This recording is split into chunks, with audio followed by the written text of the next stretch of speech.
Okay, let's tidy up 88 and 89 and then 91. I think 91 is the last one from this bunch. I've done all of them only because they're not usually they copy each other, they look exactly the same like a next question, but we haven't really had that with this thing. Okay, so Valerie takes or this one looks, oh yeah, Valerie too. Yeah, because it looked familiar. So we're just playing around with the opposite end of the spectrum here. This time we're looking at efficiency. You take 2 standard hours, that's what we know.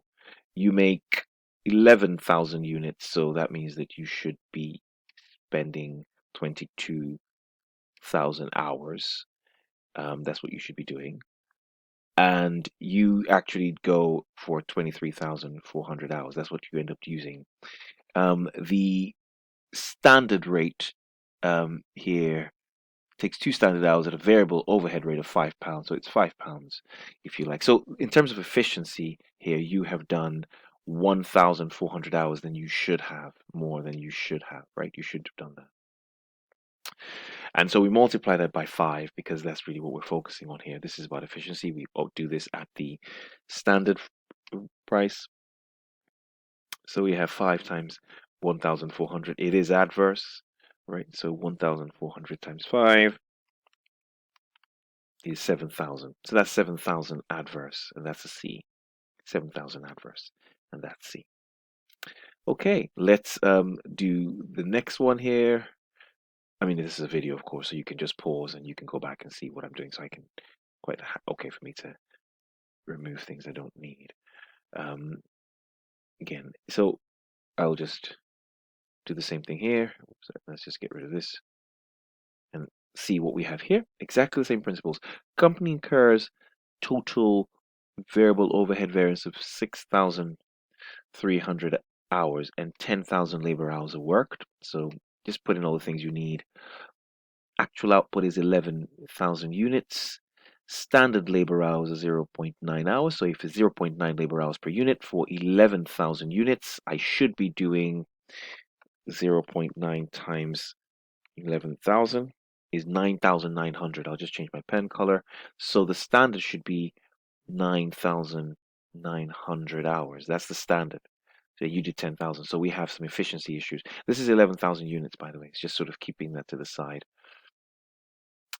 The standard variable overhead rate is £5. So I can find my efficiency variance straight away.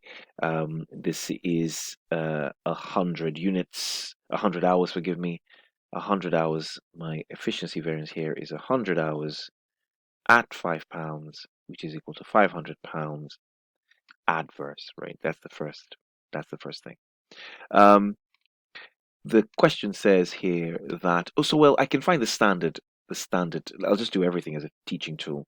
So you're supposed to spend £5 on an hour times £5 an hour, and you're using 0.9 hours times 11,000 units. So your standard, if you like, variable overhead should be 5 times 0.9 times 11,000, and that should be 49,500. The question says that we have a total overhead variance of 6,300 adverse, which means that you actually spent this plus the 6,300. So I'm going to add on the 6,300, and this becomes 55,800.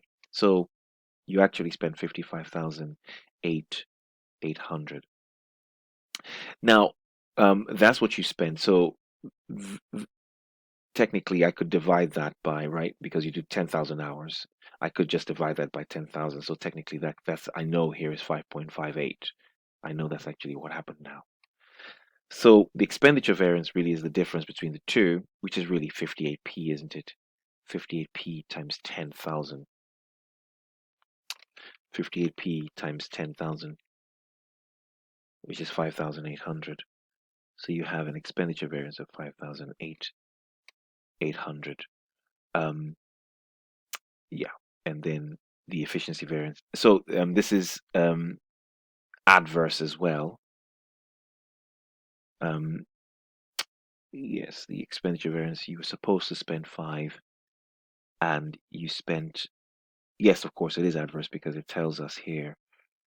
Yeah, and then the overhead efficiency variance I calculated as 500 adverse, didn't I? Yes, and of course, 5,800 plus 500 is equal to 6,300. That's why we have that total overall variance of 6,300. Yes, cool, great stuff. So hopefully you can see the issues as you're going along.